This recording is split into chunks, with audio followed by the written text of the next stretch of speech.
Fincham, thanks for joining us on VIP TV today. You're looking well and healthy there.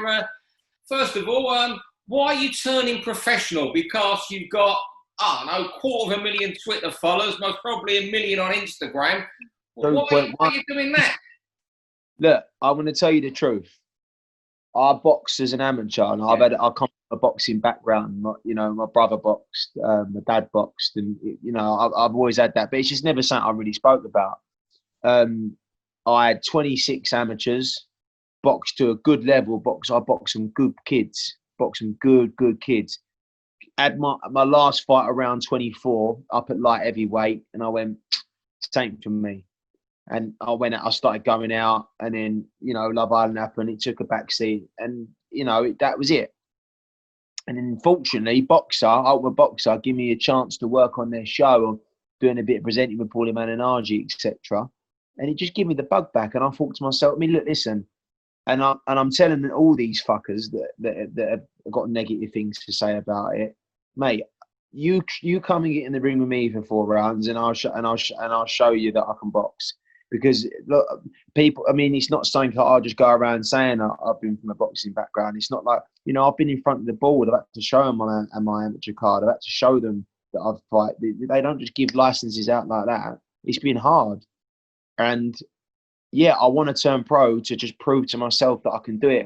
As a kid, I'd talk about it in the gym, like, I can't wait till we're all pro, because that's what you all do as a kid. And then you realise that you've got to earn money to live.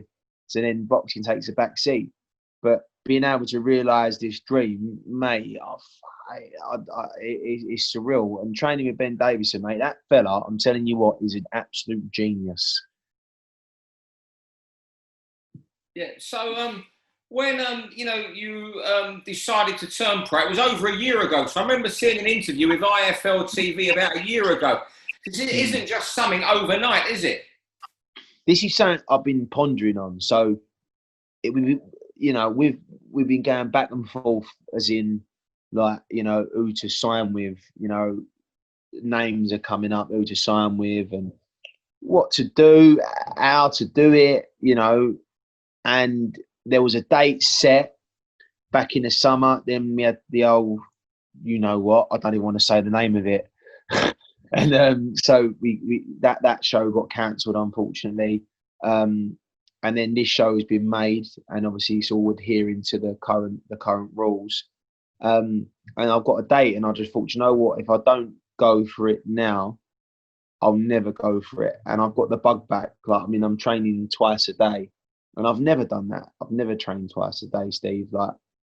And I'm not going to sit here and say, "Oh yeah, Susie, I'm loving it." Mate, it's hard. It's hard work. You get up, you go to training, you come home, you sit here for a few hours. I cuddle the dogs for a little bit, and then I'm straight back out training again. And this is what a lot of people don't understand. And I think I really want to get the point across that I've come from a boxing background, and I'm very serious about this sport. This isn't a joke. It's not a spectacle. It's not.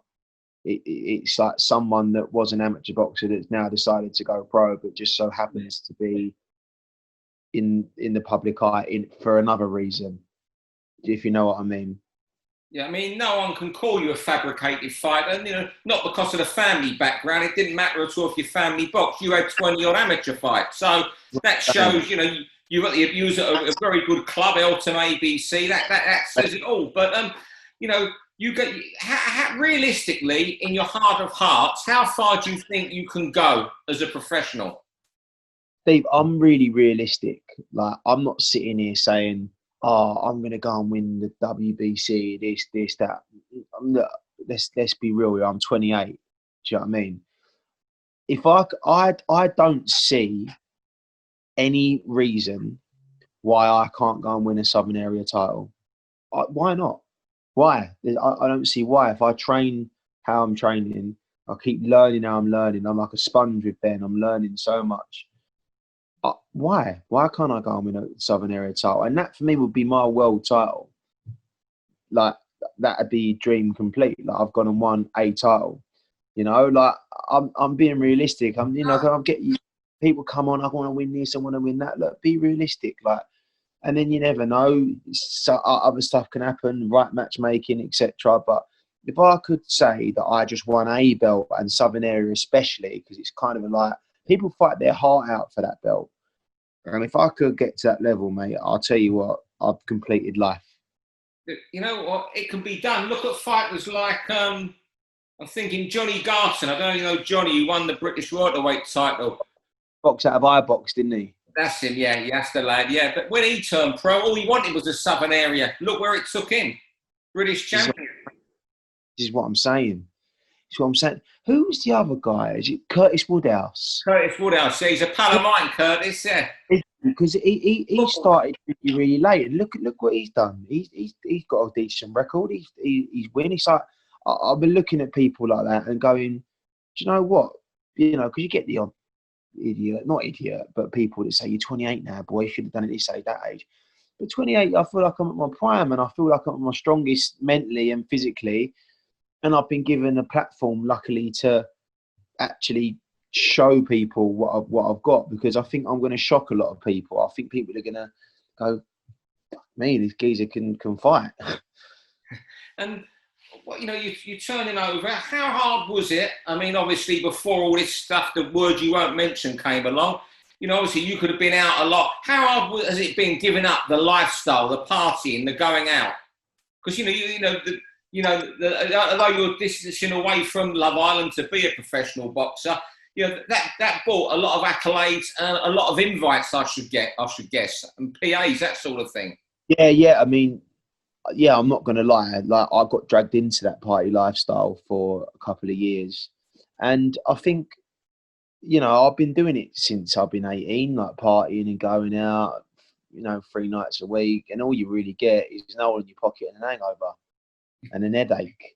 So I just started to think there's got to be more to this. And in a way, I've said this actually to someone else, in a way, kind of, I don't want to sound cringy here, like, fucking feel sorry for me because I'm fine, but like, boxing's kind of saved me and put me on the right path, and like, it has. And it's like, I look forward to getting in that gym, mate, because before my last fight, what was I, 24? Yeah, I was 24.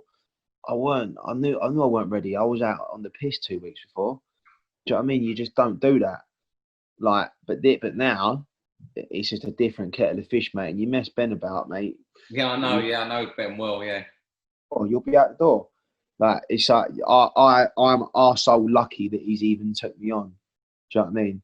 So to waste that opportunity would be ridiculous.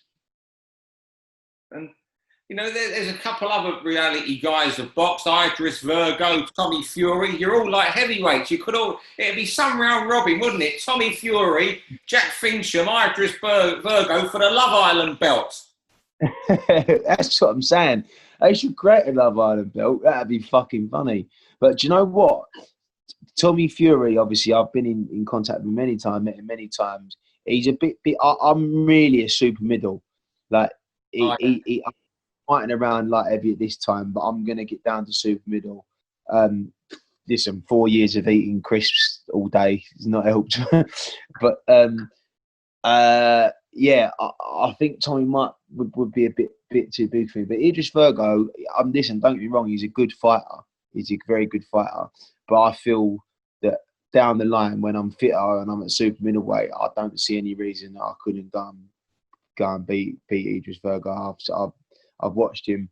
He's a bit, like I said, technically a good fighter, but I think he'd underrate me highly. Because I'm not 100% sure, but I know I had around the similar amateur background. Do you know what I mean? So it'd be an interesting one, put it that way, because I see what he done when he poured the water over that fella, and I don't agree with things like that.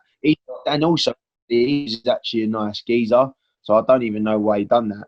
I think he's just trying to sell tickets so people are talking about him. Look, I'm talking about him now. It's just not a way to do it to a journeyman, I don't think. Because them journeymen are there to have a walk around, improve you. He knows what his job is. Doing it to a journeyman. Listen, you're not in a world title fight. It pissed me off, to be honest. I don't like things like that. But look, he maybe had a mad moment, and I hope he's apologised or whatever. But if he'd done that to me, trust me, I wouldn't be just standing there. So, What's your plans for the next 12 months in boxing? I guess it's just to, you know, 'cause you've been out for 4 years. We've got to say, it isn't just that you're a new professional. You've been out for 4 years, and as you say, you've been going bananas, haven't you? Oh, you're going nuts. I'll tell you what, Steve, I've found out I've got muscles I never thought I had. They're just like, I'm getting aches where I thought, what the is there even a muscle there? Is there even a muscle there? Why is that aching? Got me war wounds rather than sparring a lot. You know what I mean? Black eye there. Yeah, they're all back. Like, but I love it.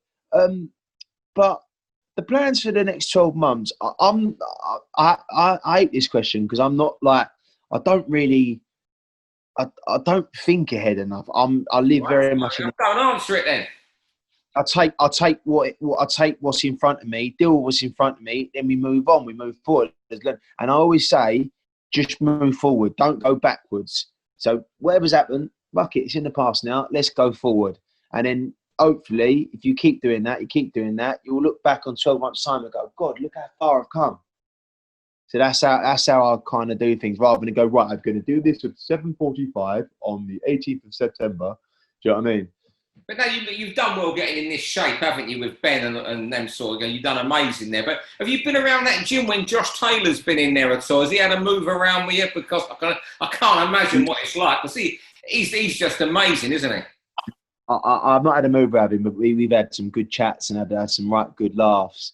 Lovely, lovely bloke, mate. Watching him spar and watching him on the pads, it's like watching a fine piece of art. Mate, he done it just like the little tap to the body, whip, and then look what he done on Saturday. I watched him do it in sparring.